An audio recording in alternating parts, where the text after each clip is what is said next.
उनकी माया के चक्कर में तो बड़े बड़े पड़ जाते हैं।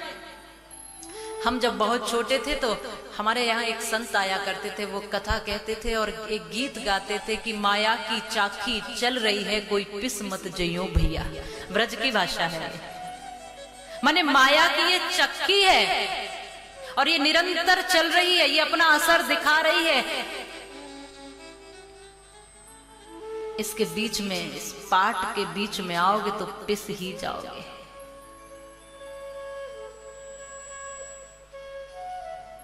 दो पाटन के बीच में साबुत बचाना, इस पाट के बीच में आओगे तो पिसोगे। उल्टे सीधे ले रही चक्कर, पिस गए इसमें बड़े बड़े फक्कड़, बड़े बड़े विद्वान, बड़े बड़े योगी मुनि जो अपने आप को कहते थे, कई बार इसके लपेटे में वो भी आ जाते हैं। लेकिन जो इसकी कीली होती है ना बीच में, कई बार अब माताओं ने शायद वो देखी हो चाकी, हमने तो देखी है जो हाथ से माताएं चलाती हैं। हमारी जो बुजुर्ग माता उन्होंने शायद चलाई भी हो कभी, आपकी सासू माँ ने चलाई हो।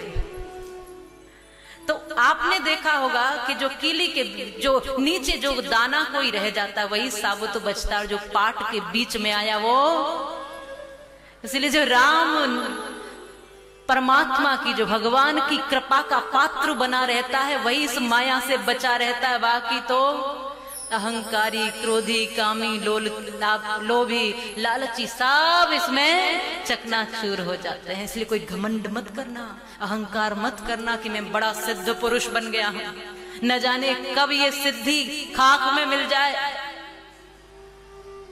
अहंकार मत करना। किसी से प्रश्न भी पूछो तो ऐसे पूछो जिनसे समाधान निकल सके, जीवन सुंदर बन सके। कभी परीक्षाएं मत लो। परीक्षाएं मां सती ने ली। एक बार भोलेनाथ के साथ मां सती जी गई कुंभज ऋषि के पास, माने अगस्त मुनि के पास। वहां कथा चल रही है, सत्संग चल रहा है। संतों के आश्रमों में बड़ी शांति मिलती है। तो वहां कथा सुनी, स्वागत किया अगस्त मुनि ने भगवान त्रिपुरारी का। कथा सुनकर जब वापस आ रहे थे तो उसी मार्ग से चल रहे थे जहां भगवान राम का दर्शन करने की मन में इच्छा तो थी। भगवान भोलेनाथ सोचते थे कि राम जी का एक बार दर्शन हो जाए, मन प्रसन्न हो जाए, और ऐसा हुआ। आपकी जो भी इच्छाएं हैं वो जरूर राम पूरा करते हैं। कि भगवान राम के दूर से ही दर्शन हुए। और ये उस समय की बात है जब जानकी जी का हरण हो चुका था। भगवान राम जानकी जी को ढूंढते वन वन फिर रहे थे। देखते ही भगवान भोलेनाथ ने प्रणाम कर लिया और प्रणाम किया तो सती जी देख रही हैं कि किसको प्रणाम कर रहे हैं। ये कोई सामान्य सा व्यक्ति, सामान्य सा मनुष्य जो रोता हुआ सा, विलखता हुआ सा दिख रहा है, इसको प्रणाम कर रहे हैं देवादि देव महादेव। भोलेनाथ ने कहा ये सामान्य नहीं है, ये वही राम है जिनका ध्यान में लगाया करता हूँ, जिनके नाम से मैं समादिष्ट हो जाया करता हूँ। ये वही मेरे प्रभु हैं, मेरे इष्ट हैं। भगवान ने बहुत तरीके की बातें की, पर सती जी को मन में अब भ्रांति है, शंका है, ये तो वो इष्ट नहीं हो सकते। भगवान ने कहा अब तुम्हें शंका है तो मेरे कहने से तुम्हारी शंका मिटने वाली। और एक बात, सब चीजों का इलाज है पर शक का कोई इलाज नहीं। अभी आज ही मैं एक खबर पढ़ रही थी कि एक व्यक्ति ने अपनी पत्नी को मार दिया केवल शक के कारण। आज की खबर देख रहे थे और उसने उसको तब तक पीटा जब तक वो मर नहीं गई। अब उस स्थिति में कोई कितना भी प्रमाण दे, कोई कितना भी समझाए, कोई कितना भी कहे, लेकिन जिसके मन में शक एक बार चला गया बहुत मुश्किल है। अब सती जी के मन में कोई शंका आ गई अब उनका मन जब स्वीकार कर ही नहीं रहा तो भगवान भोलेनाथ कई कई तरीके से समझा रहे हैं, अब समझ में बात आ नहीं रही। तो भगवान ने कहा फिर एक ही उपाय है कि आप जाकर स्वयं उनकी परीक्षा ले लीजिए, आप परीक्षा ले लीजिए।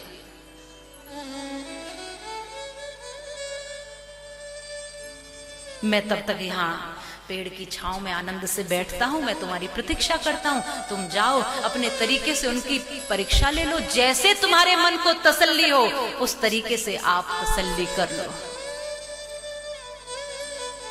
सती जी गई, अब सोचती है कि कैसे मैं उनकी परीक्षा लूं। तो उन्होंने जानकी जी का रूप धारण किया, राम जी की पत्नी का रूप धारण किया और जोर जोर से रोने लगी और उस रास्ते पर खड़ी हो गई जहां से राम सीता सीता कहते हुए उनको ढूंढते हुए आ रहे हैं, और जोर जोर से रोने लगी। और भगवान राम लखन जैसे ही पास आए और देखा सती जी को, जानकी बनी है, सीता बनी है, देखते ही प्रणाम कर दिया और कहा कि आज आप अकेले अकेले कैसे भ्रमण कर रही हो, त्रिपुरारी कहां रह गए। और जैसे ही राम जी ने ऐसा कहा तो तुरंत सकुचा करके सती जी बस सहम गई।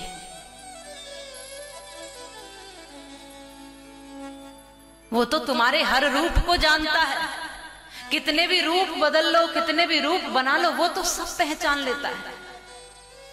तो सती जी ने कहा नहीं नहीं बस ऐसे ही, कुछ नहीं।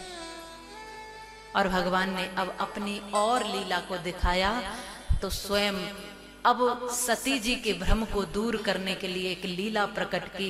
राम जानकी लखन तीनों का दर्शन आज सती को भगवान ने कराया है। जिधर देखती हैं सती उधर जानकी लखन सीता और राम तीनों के दर्शन दिखाई देते। तुरंत सारा भ्रम दूर हो गया, शंका दूर हो गई। अब सकुचाती हुई, लज्जित सी होती हुई भोलेनाथ के पास आई और भोलेनाथ ने देखा, अच्छा ले आई देवी परीक्षा, तो अब क्या कहें। कहती है नहीं पतिदेव, हे भोलेनाथ, बस आपने कह दिया तो मुझे विश्वास है, मैंने कोई परीक्षा नहीं, मैं परीक्षा क्या लूंगी, आपके वचनों पे मुझे भरोसा है, बस आपने कह दिया मैंने मान लिया, अब चलते हैं। मन में भोलेनाथ ने स्वीकार किया और बार बार क्षमा प्रार्थना की भगवान राम से, और वो समझ गए सारी लीला। पर ये बात भोलेनाथ को ठीक नहीं लगी। यदि कभी भूल करो भी, गलती हो भी जाए,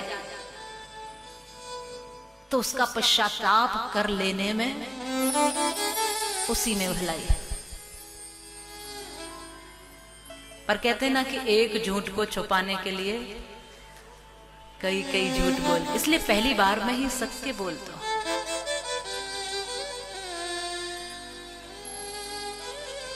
अब भोलेनाथ सती पहुंचे कैलाश पर। भगवान भोलेनाथ तो समाधिष्ट हो गए। उनके मन में इस बात की बहुत पीड़ा थी। सती किसी और रूप से परीक्षा ले लेती, लेकिन जानकी जी का रूप धारण नहीं करना था। मन में बड़ी पीड़ा थी। अपने मन को शांत करने के लिए राम जी का ध्यान करते हुए समाधिष्ट हो गए और सती जान तो सब गई। भोलेनाथ सब समझ गए, पर अब करें तो करें क्या। बहुत समय बीता, एक समय ऐसा आया, एक अवसर ऐसा आया। ये कथा भरद्वाज ऋषि को श्रवण कराई जा रही है कि उनके मन में भी एक बार संशय हुआ था। तुम तो छोड़ो, उसकी लीला को तो बड़े बड़े योगी भी नहीं समझ पाते हैं।